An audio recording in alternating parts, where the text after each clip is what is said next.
Общественная палата Коми приняла уже более 500 заявок на участие в наблюдении за избирательным процессом в единый день голосования в сентябре этого года.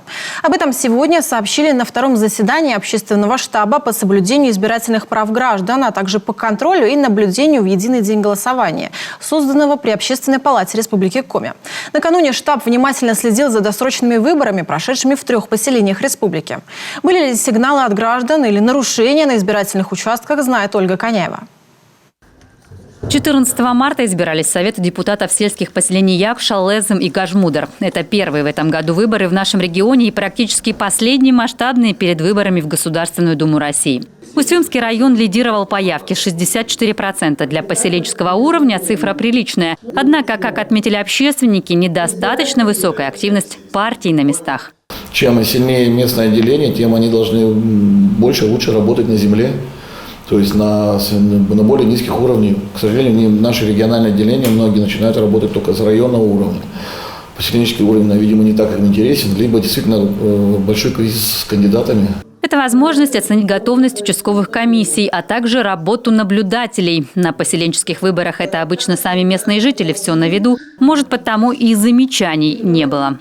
Общественная палата Республики Коми запустила, и работает круглосуточная горячая линия. То есть любой желающий, у кого есть вопросы, у кого есть пожелания, либо замечания к ведению кандидатами избирательных кампаний, могут обратиться на эту линию. Все сообщения в режиме онлайн попадают в исполнительную дирекцию Общественной палаты.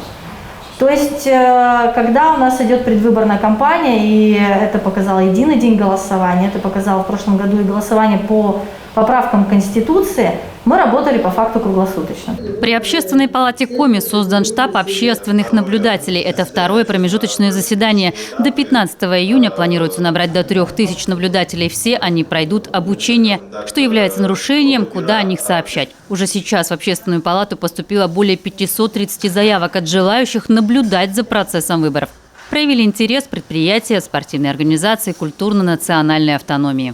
Главная задача общественных наблюдателей и штаба по общественному наблюдению – это не призывать голосовать за ту или иную партию, за того или иного кандидата, а как раз-таки быть независимыми наблюдателями для того, чтобы наши избиратели, наши граждане поверили в то, что выборы проходят у нас легитимно, честно, и мы для этого создаем максимальные условия, чтобы каждый из заранее заявившихся общественных наблюдателей мог оценить эту честность, эту легитимность. Избирательные комиссии региона уже готовятся к проведению выборов в Госдуму, запланированных на 19 сентября. Сейчас проходит обучение в режиме онлайн. Планируется, что будут изменения в федеральном законодательстве. Законы еще не вступили в силу, а прежде всего это будет касаться агитации в сети интернет и объема ответственности за нарушение проведения предвыборной агитации. То есть объемы ответственности существенно возрастут. То есть штрафы будут достаточно больших размеров.